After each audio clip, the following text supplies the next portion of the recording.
Okay everyone, welcome back to the channel. In this video, what we're going to do is we are going to build some oil cooler fog lights, and it's going to look remarkably like this.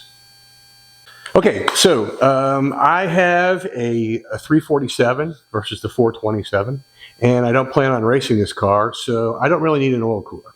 So I've got that opening there, and I saw online some pictures, just like the one I'm showing you here, of some folks that went and made this little thing that looked like an oil cooler with some fog lights installed, and I thought it was really cool.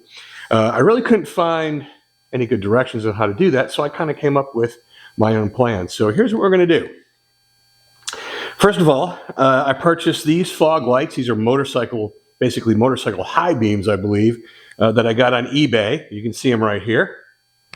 And then I got myself a stack of 1/8" aluminum by 1.5.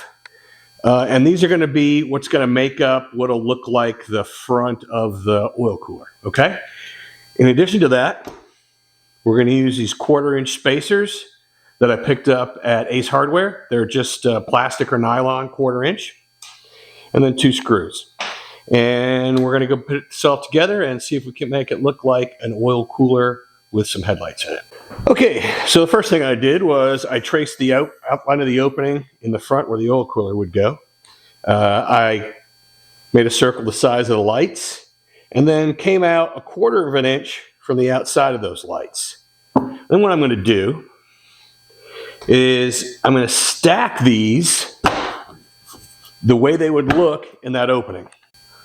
Okay, so you can see I've got them stacked here, and I'm using 7 plates. A word of caution when you order these, and I'll show you how I ordered them from Amazon here in just a second. If you look over to the side, order more than you think you need. I ordered 14 of them, or I believe 16 of them, because a good many of them will have little bits of warp in them, which you don't want, right? So I was able to pick out enough of them to be straight. They're fairly inexpensive. So what I'm going to do, okay, if you can see that, I'm going to arrange them so that it kind of cups around the headlight like that, right?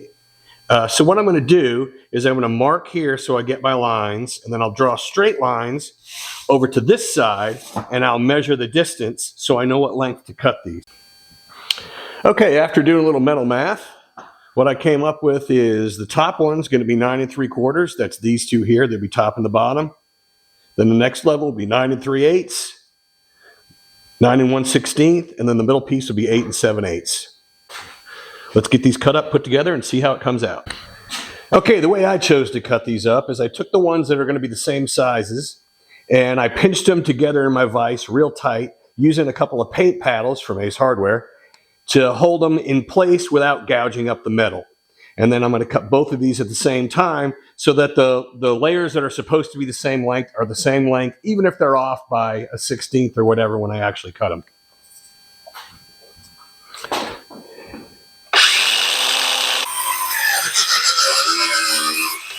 There you have it. Okay, now with everything cut to length, I'm going to find the middle of each piece, and I'm going to mark it on the top side. Okay, so now I put it back in the vise with our handy dandy paint sticks from Ace Hardware, and I lined up all my center marks here. And then what I'm going to do is I'm going to use my spacer, and I want it just inside what's going to be the back side of this assembly. And I'm going to mark the hole. I'm using 2.5 inches each side of center, and that's where we're going to drill to put the bolts in.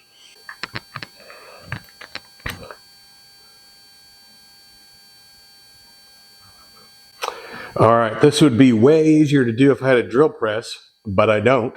So I'm just going to try to use my Mark 1 eyeball and get this line going through as straight as I possibly can.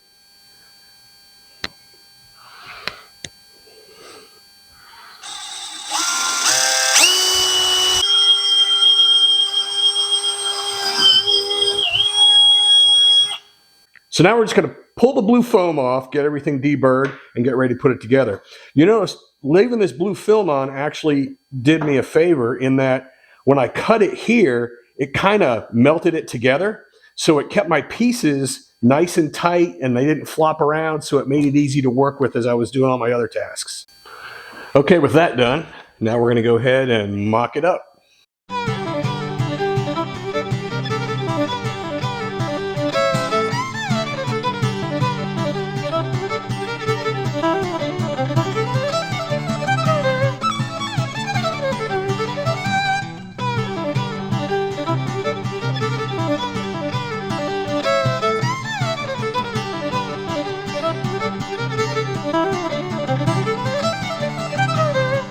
All right, and there you have it.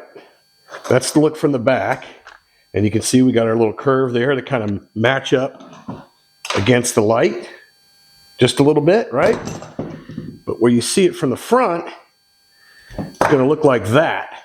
All right, so unless you're down at ground level, you're not going to see those spacers in the back, so it should look pretty good. So what I need to do next is I'm going to go ahead and put a nut on here to secure it, and then I'm going to see what kind of spacer I need to make it fit in the hole in the right position. And there's another good look at it right there, all buttoned up. Okay, I tried filming this actually in the nose of the car, but I couldn't get it to light right. I can't open the garage door because it's storming outside, so I'm going to illustrate it this way. What I did was I set it in here inside my slot to where it's centered, and then I measured how far it was from the bottom plate to the bottom of the body. It's about 1 inch from the base here down to where it would mount to the car. All right, and so what I'm going to do is I'm just going to use a piece of 1 inch square aluminum tubing, and I'm going to mount it, and I'll mount this as far back as I can get it so it's less likely to be seen. And I'll mount this on top of there, and that should get it centered north to south inside the hole. Now, to get it east to west, what we're going to do is we're going to measure this from here to here, find the center point, mark it on the car, and then there's the center point of this assembly, and then we'll go ahead and mark our holes so we can drill them and have this thing set where we want it.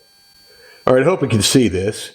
So what I did was I found the center of the opening, and I put a mark on the fiberglass, and I matched it up to the center mark on the assembly.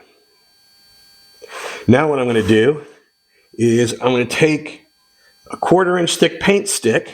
I'm going to use that 1/4 inch paint stick to stand it back off of this lip here so it has room to move and nothing's rubbing.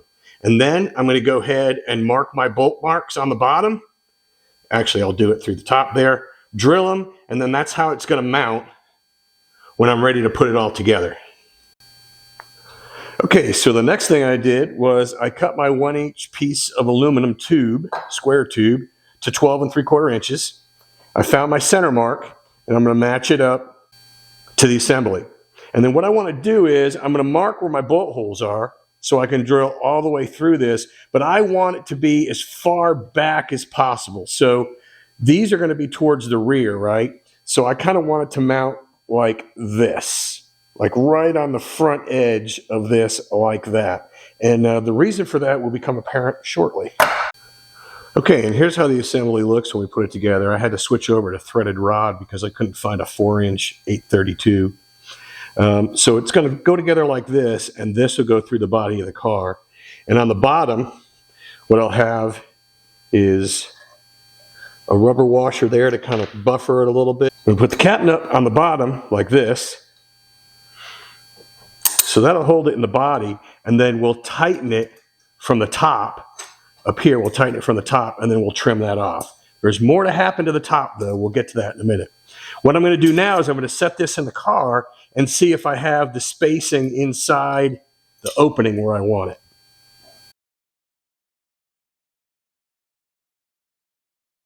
Okay, now that we've got the base assembly squared away, I'm going to take one more piece that's 11 3/4 inches long. I'm going to center it up. I'm going to drill the holes. I'm going to put 3 washers between what would be the top of the assembly and what's now going to be this cover plate. And I'm going to bolt all that together. Then all you do is you take your handy dandy lights, and they'll slip right in here like this with a little love. And then we'll drill the appropriate holes here and through here, and then they'll bolt in place that way. Now, we can adjust them this way just by swiveling them. But if you need to adjust up and down, you'll have to do that by putting spacers underneath here. Okay, so you're going to drill the hole in the top, drill it down through here, and then on the bottom you want to have an access hole so that you can get the Allen head nut up into to connect the light. Okay, and this is what I meant access for that little Allen screw to go through and hook up into the bottom of it. This goes in there and wiggle it around a little to get it to line up, and then tighten it up.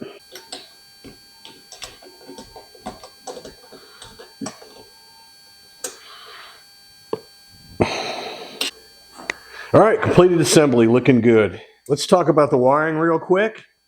You got a black wire, that's ground. You got yellow wire, which is the normal headlights. And then you have a little red wire, which is for the high beams. Now, these are fog lights, so we're not going to use the high beams.